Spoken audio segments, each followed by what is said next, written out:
하나님의 말씀을 보겠습니다. 창세기 49장 28절에서 33절까지 말씀입니다.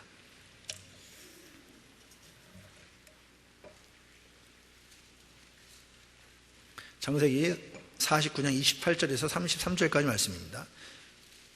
구약성경 80페이지 창세기 49장 28절에서 33절까지 말씀입니다. 이들은 이스라엘의 12지파라. 이와 같이 그들의 아버지가 그들에게 말하고 그들에게 축복하였으니 곧 그들 각 사람의 분량대로 축복하였더라.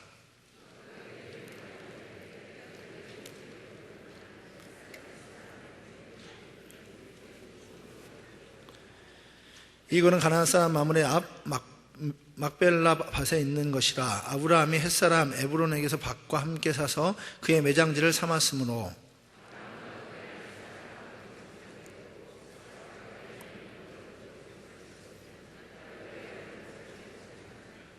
이 밭과 거기에 있는 굴은 햇사람에게 산 것이니라. 야곱이 아들에게 명하기를 마치고 그 밭을 침상으로 모으고 숨을 거두니 그의 백성에게로 돌아갔더라. 아멘. 우리 한번 축복해 볼까요? 옆에 분에게 이렇게 축복하겠습니다. 하나님께서 새로운 은혜 허락하실 줄 믿습니다. 한번 인사하시죠.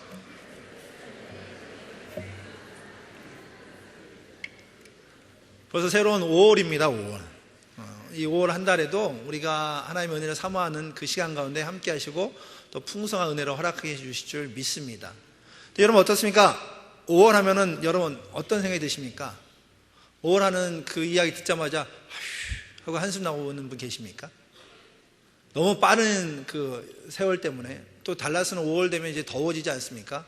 이번 주는 좀 시원해서 하나님께 감사했는데 더워지게 되면 아이고 벌써 여름이라면 여름이 몇 개월 동안 지나가면 이제 1년이 끝나지 않습니까? 그러니까는 벌써 5월 하면 한숨 있는 분들이 계신 분들 있는데 그 목회자로서 성도들의 그 한숨을 들을 때가 어떨 때는 가장 마음이 아프고 또 그 한숨 있는 성도들의 삶 가운데 어떻게 하면 좀 더 도움이 되고 그들을 위해서 기도할 수 있을까 그런 생각을 해보게 됩니다. 특히 성도들의 삶을 이렇게 되돌아보면 그런 분들이 있어요. 어제도 제가 한 성도님이 교회 아이를 드랍하고 가시길래 얼굴이 좀 피곤해 보이셔서 요즘 잘 지내세요 했더니 그분이 그러시더라고요. 제 삶이 원래 그런 걸요. 뭐 항상 라이드 인생이죠. 저는 그냥 편안하게 잘 지내세요 했더니 그분은 그러시는 거예요. 제 인생이 뭐 그런데 라이드 인생인데요. 어떻게 좀 씁쓸합니다. 특히 여자분들 아이들을 키우는 입장에서는 라이드를 한 5살부터 시작하지 않습니까? 그러면은 만 16까지 하면 몇 년을 해야 됩니까? 만 10년 이상을 운전을 해야 아이들이 고등학교를 졸업한단 말이죠. 그럼 고등학교 졸업하고 나면은 그러면 편안하겠지 하는데 그다음부터는 아이들이 대학 가서 또 때로는 어려움 일으키고 또 결혼한다고 그다음엔 또 아이 낳아서 손자 손녀를 케어해달라고 이러다 보면은 인생이 금방 지나는 것 같습니다. 그러니까 어떻게 보면 삶에 운전 한 번 하는 것 같지만 그 안에 소망을 발견하지 못할 때가 있단 말이죠. 직장 다니는 분도 마찬가지입니다. 열심히 직장 다니는 분한테 제가 요즘 잘 지내세요 했더니 그러시는 겁니다. 제가 언제까지 일을 해드리겠죠? 저는 그냥 편안하게 직장 잘 지내시셨더니 저한테 언제까지 일을 해야 되냐면 제가 대답하기가 참 곤란할 때가 있습니다. 이거는 그 신방가도 마찬가지입니다. 비즈니스 신방 가면 목사님에게 신방하면 그냥 편안하게 가서 기도하고 축복해야 되는데 그런데 성도님들 중에 그런 분들이 계세요. 내가 정말 하루에도 12번씩 이거 그만둬야지 그러면서 걱정하고 한숨 쉰다고. 근데 그런 생각을 하다 보면 때로는 그 삶이 좀 씁쓸하고 무거울 때가 있습니다. 여러분은 좀 어떻습니까? 여러분의 삶은 어떻습니까? 혹시 오늘도 이런 비슷한 생각을 하면서 교회 오시지 않으셨습니까? 비슷한 생각을 하면서 마음의 무거움 때문에 무거움 가지고 교회에 오셨습니까? 한번 좀 생각해 보십시오. 오늘 예배를 통해서 그 무거움을 뛰어넘는 하나님의 은혜를 허락하실 줄 믿습니다. 그리고 그 무거움이 도대체 어디서부터 시작된 문제인가, 그리고 정말 우리에게 필요한 것이 무엇인가 한번 나누고 묵상하고 결단하고 나가는 이 시간 되기를 원합니다. 오늘 우리가 읽은 말씀은요, 야곱의 유언입니다. 유언에는 그 야곱이 12형제에게 12아들들에게 준 그 글들이 기록되어 있습니다. 그래서 각 그 아들의 분량대로 야곱이 축복하고 인생을 마무리하려고 합니다. 물론 장자 루벤은 아버지의 침상을 어지럽혔기 때문에 그렇기 때문에 장자권을 빼앗기고 때로는 그 그 야곱이 저주하기도 하고, 또 시몬과 레이는 세겜을 산 일로 인해서 저주를 받습니다. 그런데 나머지 형제들에게, 아들들에게는 축복을 합니다. 예를 들어서 유다한테는 그 형제들에게 찬송이 될 것이다. 그 단에게는 백성을 심판하게 되고, 또 납달리는 아름다운 소리를 발하게 될 것이다 등등 그 축복하는 언어들을 나누고 있습니다. 자신의 죽음을 앞에 두고 그 아들을 향하여서 그 말하는 마지막 메시지를 남기고 있는 것입니다. 어찌 보면 아버지로서 당연한 일일 수 있고 당연한 모습일 수도 있습니다. 그런데 야곱의 마지막 모습이 그의 아들들의 미래에 대해서 걱정하고 축복해 주는 모습 보면서 조금은 의아할 수가 있습니다. 왜냐하면 야곱이 여지껏 살아온 삶이 누구를 이렇게 돌아보며 사는 삶이 아니었거든요. 그러니까 자기 자신을 위해만 살았던 것이 야곱의 모습이었습니다. 야곱의 인생이 어떻습니까? 창세기 27장 보면 야곱이 형 에서의 축복권을, 장자의 축복권을 뺏어오죠. 이것이 자이든 타이든 결국 그 축복을 뺏어오는데 그 함께했던 욕심 많은 동생의 모습을 볼 수가 있습니다. 자신이 가져야 될 축복을 얻기 위해서 부단히 노력하는 것이 그 야곱의 모습입니다. 예를 들어 단적 예로 그가 라헬을 사랑하지 않았습니까? 그래서 라헬을 얻기 위해서 7년 동안 일을 했습니다. 열심히 일을 했습니다. 그리고 라헬을 얻는 날 결혼해서 보니까 막상 라헬이 아니라 레아입니다. 그러면 웬만한 사람이라면 보통 남자가 어떻습니까? 그냥 이게 인생인가 보다, 운명이다 보면 만나고 살겠는데 그 신혼 딱 7일 보내고 나서 요청하죠. 라헬을 달라. 라헬을 얻습니다. 다시 라헬을 위해서 7년 동안 일합니다. 그러니까 한 여자를 위해서 14년 동안 일하는 겁니다. 대단하죠? 아내분들은 굉장히 고개를 끄덕이시는데, 남편이 14년 동안 아내를 돌보고 케어한다, 이건 쉽지 않은 일인데, 라헬을 얻기 위해서 14년 동안 부단히 노력을 합니다. 굉장히 집념이 강한 거죠. 그러니까 자신이 이루고자 하는 것에 그 최선을 다해 사는 걸 보게 됩니다. 또 하나의 예를 든다면 그 외삼촌 라반의 집에 재산을 위해서 그 일을 열심히 일을 하지 않습니까? 근데 그 외삼촌의 재산도 불리지만 자기의 재산을 불리기 위해서 굉장히 노력하는, 지금 얘기하면 그 워커홀릭, 그러니까 일하는데 막 집중하고 그 모든 일에 몰두해서 일을 합니다. 부자 되기 위해서. 그리고 자기가 좋아했던 그 사랑, 자기 중심적인 사랑, 그 편애가 심했던 이가 야곱의 모습입니다. 레아보다 라헬을 사랑했죠. 그래서 하나님께서 불쌍히 여겨서 레아에게는 자녀의 축복을 주시지 않습니까? 또 어떻습니까? 그 라헬의 그 아들들 요셉하고 베냐민을 사랑해서 그들을 편애합니다.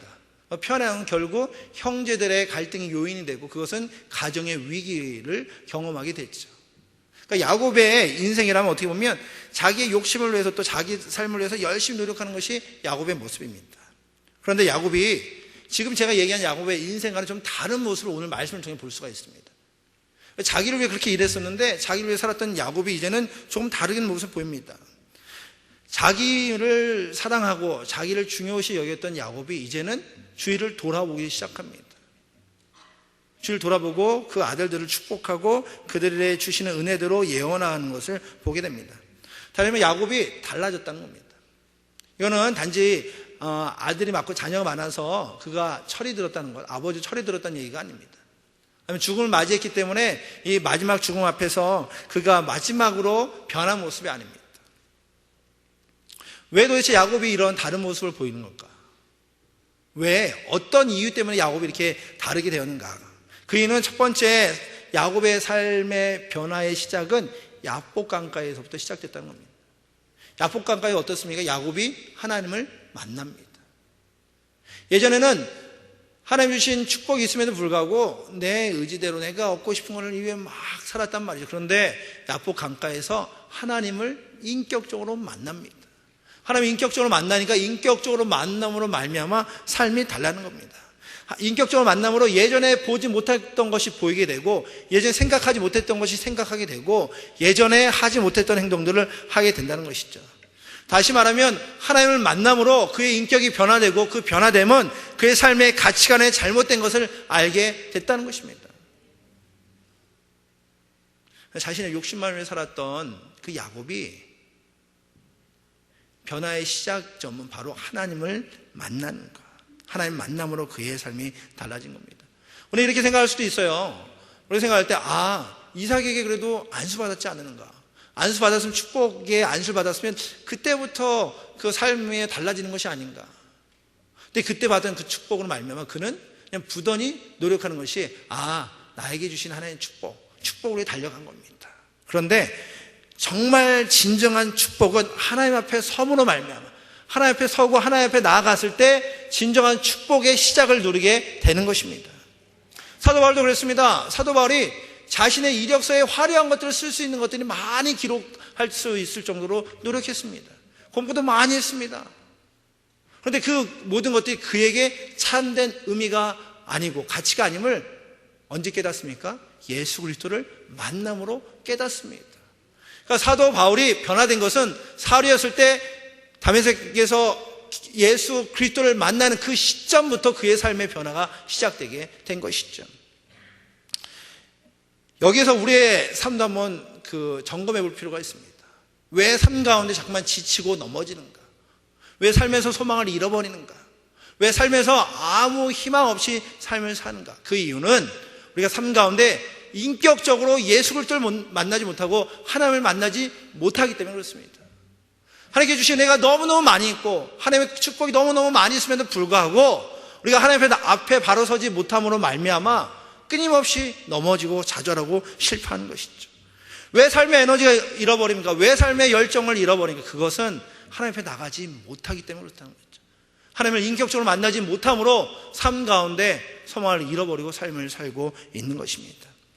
그래서 우리의 삶이 지친 이유는 바로 하나님 앞에 바로 서지 못하기 때문에 그렇습니다. 야곱처럼 하나님 앞에 친밀하게 나가지 못하기 때문에 삶의 소망을 잃어버리고 넘어지고 실패한다는 것입니다. 바로 오늘 이 시간 말씀을 듣다가 또 결단하면서 우리 삶 가운데 하나님을 인격적으로 만나는 우리 모두가 되길 주의 이름으로 축복합니다. 다시 한번 축복하기를 예수만이 우리의 구원자고 예수만이 우리 삶의 중심이고 예수 한 분만이면 충분하다고 고백하며 주님과 함께 승리하는 우리 모두가 되기를 주의 이름으로 축복합니다. 그런데 야복 가까이서 하나님을 만났다면 그러면 삶이 완전히 뒤바뀌어야 되는데 그런데 성경의 말씀을 읽어보면 꼭 그렇지가 않습니다. 지속적인 변화가 있는데 그 변화의 시점이 어딘가? 변화의 시점이 하나 더 있다는 것이죠. 그것은 그 변화의 시점은 어디냐? 그건 바로 하나님과의 그 예배가 회복되고 하나님의 말씀에 하나님의 약속이 회복될 때 그때 비로소 삶의 가치관이 변화되고 행동이 변화가 오는 것을 보게 됩니다. 창세기 28장 보면 야곱에게 꿈이 있었습니다. 꿈을 꿨습니다. 야곱이 그 베델에서 꿈을 꿉니다. 그 길가에 노숙하다가 그 돌베고 잠을 자는데 그때 하나님의 꿈을 꾸죠. 하늘 오락내락하면 꿈을 꿉니다. 그러면서 그 뒤에 어떻게 고백하냐면 하나님, 만일 하나님께서 나를 지켜주시고 나에게 먹을 것을 주시고 입을 것을 주시면 내가 다시 아버지의 집에 돌아올 때 내가 하나님의 이 돌 앞에서 내가 예배를 드리겠습니다. 하나님이 나의 하나님 되시면 내가 고백하겠습니다. 내가 또 그 돌 위에 하나님의 집을 세우겠습니다. 나의 주신 모든 것의 10의 1조를 하나님께 드리겠습니다. 그렇게 고백을 하고 다짐하고 갔습니다. 그런데 사람이 그렇지 않습니까? 그렇게 은혜 경험했을 때는 좋은데 삶을 살다 보니까 이제 바쁘게 살면서 그리고 사람의 심리가 그렇잖아요. 먹을 거 없을 때는 막 달라고 발버둥 기도하는데 이제 배불러지니까 이제 다른 것에 관심이 쏟게 되는 것입니다. 그러니까 야곱도 마찬가지였습니다. 분명히 하나님과 약속이 있고 하나님의 축복이 있고 먹을 떡과 입을 것을 주시면 내가 하나님 앞에 예배하겠다는 그가 그런데 그 약속을 잃어버리고 산다는 것이죠. 잊어버리고 산 겁니다. 그리고 오히려 야복 강가에서 하나님을 만났음에도 불구하고 그는 하나님께 예배해야 될 베델로 간 것이 아니라 세겜으로 갑니다. 그 당시에 그는 좋은 땅, 많은 사람들이 모이는 그 땅을 사고 그 땅에 정착하려고 가게 되죠. 또 우리가 잘 알지 않습니까? 세겜에서 어떤 일이 납니까? 그의 딸 디나가 그 이방인에 대해서 욕보이게 되고 그리고 그로 말미암아 그 아들들이 큰 싸움이 일어나게 됐죠. 그때서야 비로소 야곱이 깨닫죠. 내가 잘못됐구나.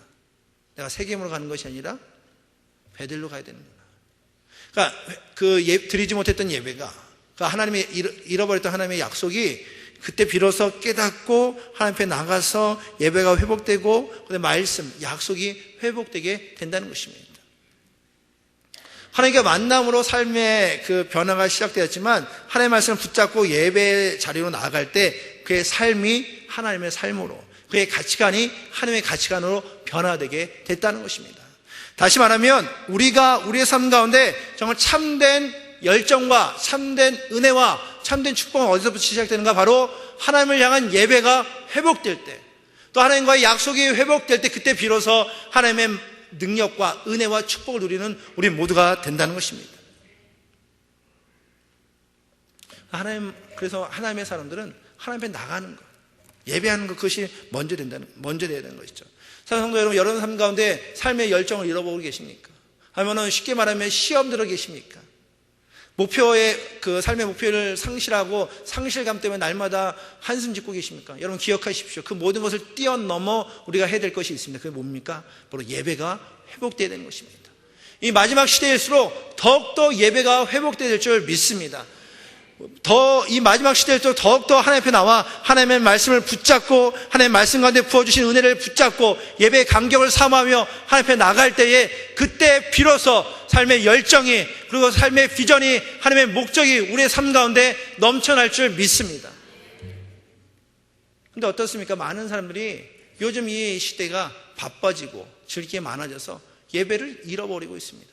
심지어는 크리스찬이다라고 이야기하면도 불구하고 예배를 안 드립니다. 여러 가지 이유를 댑니다. 난 교회가 싫다, 성도가 마음에 안 들다, 또 목사님 마음에 안 든다, 나 혼자 그냥 크리스찬으로 살겠다, 나 혼자 크리스찬으로 살겠다라고 이야기하지만, 정말 필요한 것은 그 환경을 뛰어넘어 예배하는 자를 하나님께서 쓰시기 원한다는 겁니다. 그를 통해서 하나님께서는 영적인 유산들이 전달되기 원하고, 또 하나님의 계획과 하나님의 뜻이 완성되기를 원하신다는 것입니다. 그렇게 되면 우리 삶도 마찬가지인 것 같습니다. 저희 사역자들에게 끊임없이 반복하고 강조하는 것이, 사역하기 이전에 예배자로 서십시오. 아마 이거는 많은 사역이 마찬가지인 것 같습니다. 우리가 교회에서 봉사하는 것, 또 전도하는 것, 또 선교하는 것, 또 성가대하는 것, 찬양단하는 것, 그 일 사역 이전에 먼저 우리가 해야 될 것이 뭐냐면 예배자로 바로 서는 겁니다. 신령과 진정으로 예배자로 설 때 그 사역을 뛰어넘어 함께 하신 하나님의 은혜를 경험하게 되는 것입니다. 야곱도, 그리고 더 나가서 많은 믿음의 선배들이 예배가 회복되고 하나님의 약속이 회복될 때 하나님께 귀하게 쓰임받게 된 것입니다. 자, 성도 여러분 기억하십시오. 우리가 우리의 삶이 참되게 변화되는 것은 바로 말씀이 회복되고 예배가 회복될 때 변화된다는 것을 기억하시기 바랍니다. 성경에 단지 야곱의 유언만 있는 것이 아니라, 그 신명기 말씀 보면 34장 보면은 모세도 동일하게 유언을 하고 예언하는 것을 보게 됩니다. 한번 신명기 33장 한번 찾아볼까요?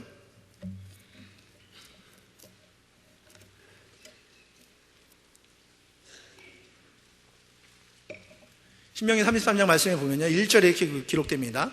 하나님의 사람 모세가 죽기 전에 이스라엘 자손을 위하여 축복함이 이러하니라. 뭐 한다고요? 죽기 전에 이스라엘 위해서 축복함이 이러한다.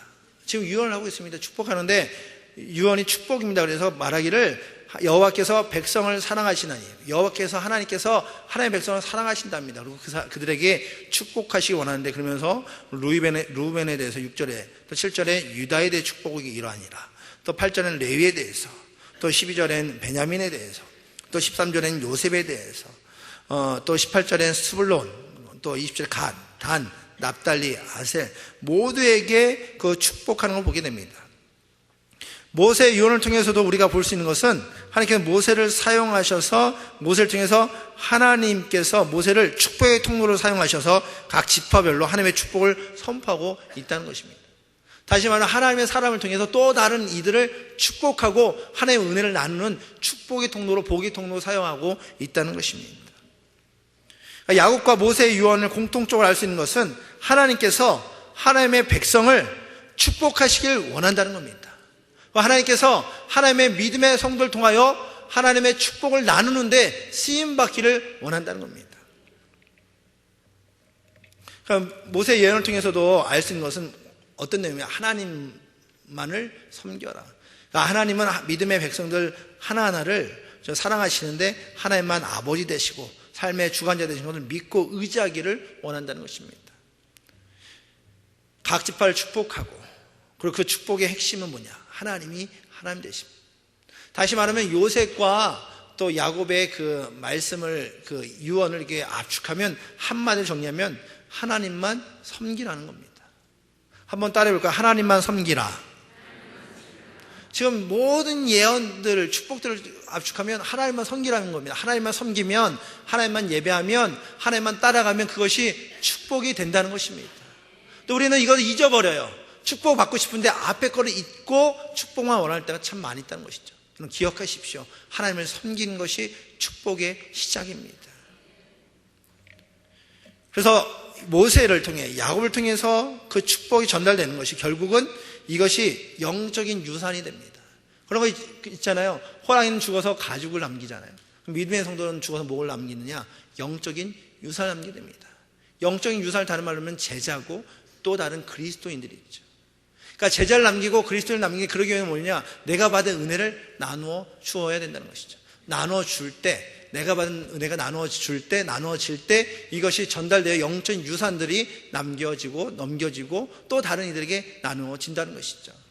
장사할 때도 그렇잖아요. 여러분, 하나를 사서 그 비즈니스 하는 분은 하나를 남기기 어떻습니까? 이거는 뭐 그 남는 것도 아니고 돈 번 것도 아니지 않습니까? 하나를 사서 이거를 못해도 5개, 10개, 또 30개, 60개, 100배 남겨야 그래도 이게 남는 장사다라고 얘기하지 않습니까? 믿음의 성도들 마찬가지입니다. 복음의 씨앗이 하나로만 있으면 이거는 손해보는 신앙입니다. 근데 복음의 씨앗들이 막 전달되어서 이것이 또 다른 이들에게 영적인 유산이 되고 그 영적인 후손들이 잘 자라나서 그들이 30배, 60배, 100배 열매를 거두면 이것이 남는 신앙인의 모습이라는 것이죠. 야곱이 그 일을 했고 모세가 그 일을 한 것입니다. 여러분에게는 어떤 영적인 그 유산이 있고 또 후손이 있습니까? 제가 사진을 하나 보여드리기를 원합니다. 사진을 제가 찍어왔는데요. 네. 어떻습니까? 누군지 아세요? 네. 유아부에서 지금 예배드리고 있는 그 앤디랑 찬송입니다. 아들은 앤디고요. 그 딸은 찬송입니다. 아마 지금도 보고 있을지도 모르겠어요. 왜냐면 제가 지난주에 예배 때 마지막에 축도할 때 보니까 저 아이들이 있더라고요. 근데 한 아이는 지금 아들은 어떻게 하고 있습니까? 뭐 하고 있어요? 마이크를 들고 있습니다. 아빠가 노래방을 해서 그런 게 아니라 아빠가 찬양단이에요. 지금 여기 찬양단에서 드럼 치는 분, 우리 집사님의 아들인데 아빠 어릴 때부터 찬양단에서 헌신하고 늘 예배하니까 몸에 마이크가 밴 겁니다. 제가 저걸 보면서 저 아들이 우리 찬양인도 하는 유영균 전사보다 더 큰 찬양 인도자가 되겠다. 유영균 전사님이 못한다는 게 아니라 더 큰 인물, 정말 큰 인물이 되지 않겠나 하는 기대가 되는 겁니다. 또 그 옆에는 어떻습니까? 아빠가 기도하니까 그 밑에 찬송이는 어때요? 같이 기도하고 있어요. 그 누가 가르쳐 줬겠습니까? 아빠가 가르쳐 준 거죠. 아빠가 영적인 유산을 딸에게 남겨준 거죠. 저 모습 보면 막 감동이 되는 겁니다. 나 하나로 끝날 수 있는 영적인 은혜인데 이것이 전달되면 우리 아들은 나보다 더 큰 인물, 우리 자녀들은 나보다 더 큰 믿음의 일꾼들, 우리의 제자들은 나보다 더 낳고 더 뛰어난 영적 인물이 되어서 이 땅과 열방 가운데 쓰임받을 생각을 해보니까 기대가 되는 겁니다. 마이크 하나 들었습니다. 기도 한번 했습니다. 그런데 그 안에 하나님의 눈으로 보면 시선이 달라지는 겁니다. 얘는 아이들 보면 내가 늘 그냥 라이드하는 쟤만 없었으면 편하겠는데 이런 생각도 가끔씩 했던 그런 삶도 살고 또 내 삶에 정말 그 소망이 없어 보이는 그런 모습인데 그런데 영적인 후손들을 바라보게 되고 그를 향한 하나님의 계획을 바라보게 되면 삶이 달라지는 것이죠. 늘 똑같은 자녀였는데 하나님의 은혜 가운데 바라보면 자녀를 바라보는 시선이 달라지게 되는 것이죠. 늘 똑같이 바라봤던 남편이었고 아내였는데 하나님의 눈으로 바라보면 그 남편이 아내가 달라지게 보이는 것이죠. 늘 똑같은 성도였고 늘 똑같은 교회였는데 그런데 하나님의 눈으로 바라보게 되면 우리의 성도를 통하여 하나님의 계획하심을 바라보게 되고 우리의 성도를 통하여 하나님의 놀라우신 계획을 기대하게 되고 그렇게 함께 모일 땐 그 예배를 통해서 하나님의 임재를 경험하고 나눔을 경험하고 축복을 경험하지 않겠습니까? 여러분 혹시 이민아 목사라고 아십니까? 이민아 목사 아십니까? 잘 모르시죠? 네, 이성철 목사님은 잘 아시죠? 근데 이민아 목사는 잘 모르시죠? 같은 이시지만. 그런데 그러면은 여러분, 이어령 교수는 아십니까? 아시면 고개를 한번 끄덕이시죠. 네. 이어령 교수의 딸이 이민아 목사입니다. 목사였습니다. 1년 전에 소천했습니다. 이민아 목사가 굉장히 화려하게 살았습니다. 캘리포니아에서 판사였습니다. 그리고 청소년 범죄 담당하는 변호사였습니다. 이 정도 하면은 인생 그렇게 괜찮게 살지 않았습니까? 검사였고 변호사였는데 말이죠. 그런데 그 삶 가운데 어려움을 겪게 됩니다. 갑상선 암 때문에 고생하다가 하나님께 기적적으로 고쳐주십니다. 그러다가 아들이 자폐증으로 고생하고 힘들어할 때 하나님께서 축복하셔서 그 자폐증이 낫는 기적도 경험하게 됩니다. 또 그 뒤에 2007년에는 눈에 망막 박리 손상으로 잘못하면 눈이 안 보이는 위기에 처하게 됩니다. 근데 그때 이어령 교수가 그 딸의 모습을 보면서 하나님께 그렇게 기도를 했답니다. 하나님, 만일 그때는 하나님은 그 단어도 안 쓰고 만약에 당신이 정말 신적인 존재고 절대자라면 저 딸을 고쳐주십시오. 아니 당신이 고치신다면 내가 당신을 절대자로 신으로 내가 인정하겠습니다. 지성에서 영성이라는 책을 보게 되면 그의 그런 고백이 나옵니다. 그러고 나서 하나님께서는 고치시죠.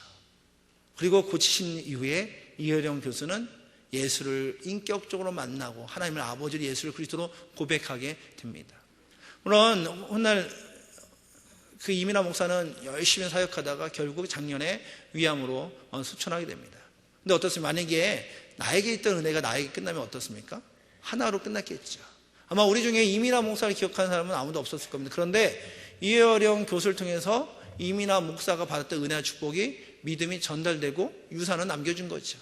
그러니까 딸을 통해서 믿음의 유산이 아버지에게 남겨진 겁니다. 근데 그 유산이 어떻습니까?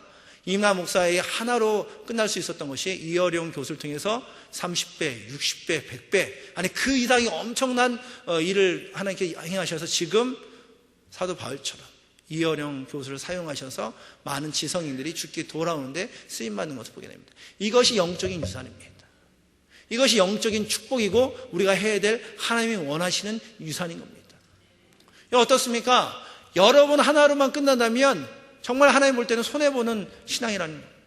그런데 우리를 통해서 우리의 자녀들이, 우리의 가족들이, 우리의 이웃들이 열방이 주님께 돌아오도록 우리가 영적인 유산을 남겨놓는다면, 그들이 영적인 후손이 된다면 우리가 생각하는 그 이상의 엄청난 일하심이 우리의 자녀를 통해서, 우리의 이웃들을 통해서, 영혼들을 통해서 이루어진다는 것입니다. 그래서 우리가 중요한 것이 있다면 바로 우리가 경험한 하나님, 우리에게 부어주신 하나님의 축복, 우리가 경험했던 그 하나님의 살아계심, 역사심, 이것들이 내 안에 간직히 하고 내 입술이 열려졌을 때 끊임없이 하나님을 증거하고 자랑하고 찬양하고 높여드린 것이 우리가 해야 될 일이라는 것입니다.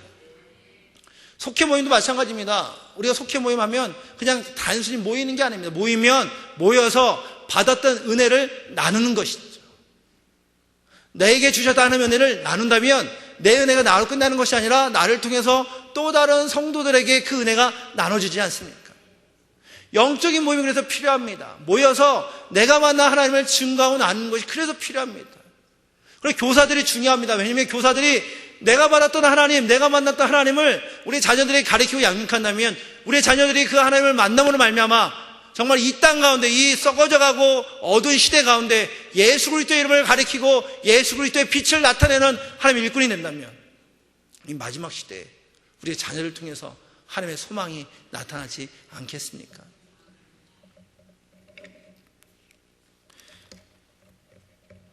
사랑하는 성도 여러분, 그래서 우리가 필요한 것이 있다면 제일 중요한 게 예배가 회복되는 겁니다.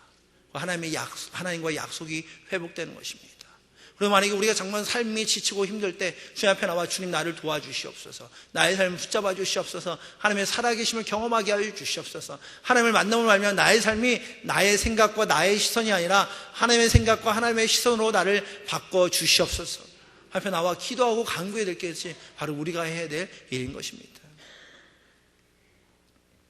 여러분, 5월이 가정의 달입니다. 오늘은 5월을 어린이날 아닙니까? 그리고 이제 마더스데이, 또 한국에서는 어버이날, 또 스승의 날, 많은 사람들을 만나고 그들에게 감사를 표현하는 달이 5월 달입니다.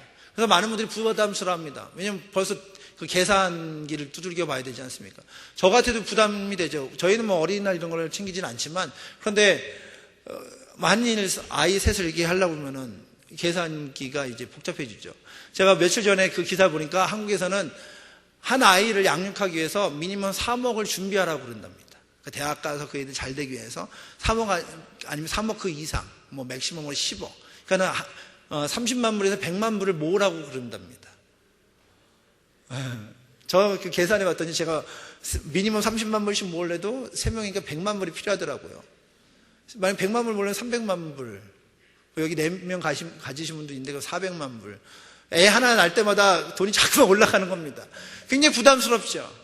그런데 만약에 세상의 가치 기준을 한다면 그건 부담스러울 수밖에 없습니다. 그런데 우리가 해야 되는 것은 세상의 가치 기준이 아니잖아요. 우리가 하나님의 가치 기준을 바라봐야 되지 않습니까? 우리 자녀들에게, 우리의 가족들에게 무엇을 주는 것이 옳고 바른 거겠습니까? 우리가 할 수 있으면 좋은 것을 많이 나눠줘야 됩니다. 할 수 있으면 많이 표현하십시오. 선물도 주고 좋은 것도 주고 함께 나누십시오. 그런데 이번에는 이렇게 한번 해보십시오.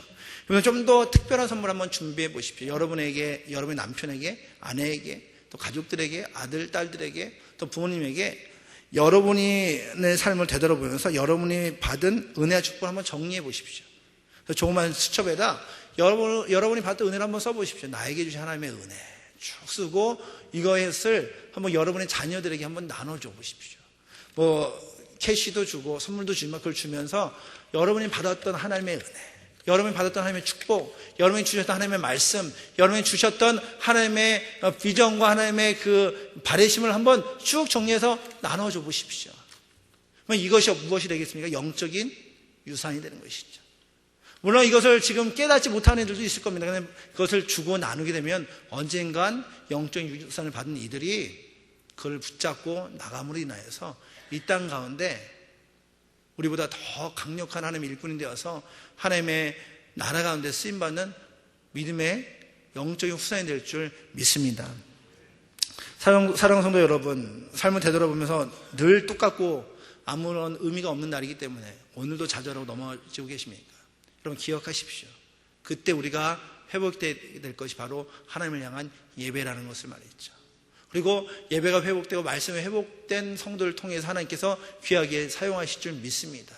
그래서 야곱을 사용하셨듯이, 모세를 사용하셔서 축복의 통로를 쓰셨듯이 저와 여러분을 사용하셔서 저와 여러분을 야곱처럼 모세처럼 사용하셔서 이 마지막 시대에 정말 주의 축복을 나누는 축복의 통로로 쓰임받는 하나님의 일꾼 될 줄 믿습니다. 이번 한 주간도 하나님의 말씀 붙잡으십시오. 그리고 여러분 마음 가운데 내가 받은 은혜를 한번 정리하시고 그것들 누구에게 나눠주는 것이 옳은가 한번 생각해 보십시오. 그래서 만약에 여러분 주위에 정말 필요한 일이 있다면 그들에게 진솔하게 글로 써서 한번 나눠줘 보십시오. 그러면 어떤 선물보다 더 강력하고 의미 있는 하나님의 일하심이 그 가운데 있을 줄 믿습니다. 마지막으로 우리가 함께 찬양하고 기도하기 원하는데요. 이 찬양을 부르시고 한번 여러분의 삶을 되돌아보십시오. 그래서 여러분 안에 주신 하나님의 은혜가 무엇인가, 축복이 무엇인가. 근데 그것을 읽고 살았다면 하나님 앞에 나와 하나님 나에게 주신 축복이 이렇게 많았는데, 나에게 주신 은혜가 이렇게 많았는데 잊고 살았네요. 용서해 주십시오. 그리고 또 기도한 것은 하나님 이제 나에게 주신 그 축복을 나눌 수 있게 하여 주시옵소서. 우리 주위에 우리 이웃들에게, 우리 부모에게, 우리 자녀에게, 또 우리 형제들에게 내가 나눠야 될 분이 누굽니까? 그게 나눌 수 있도록 믿음을 주시고 또 나를 사용하시 축복의 통로로 사용하여 주시옵소서. 오늘 우리 찬양으로 한번 고백하고 나가기 원합니다.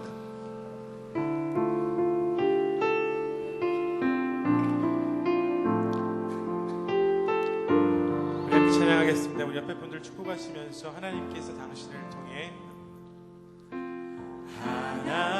하나님께서 당신을 통해 내 마른 땅에 샘물 나게 하시기를, 가난한 영혼, 목마른 영혼, 당신을 통해 주 사랑 알기 원하네. 다시 한번 찬양할까요? 하나님께서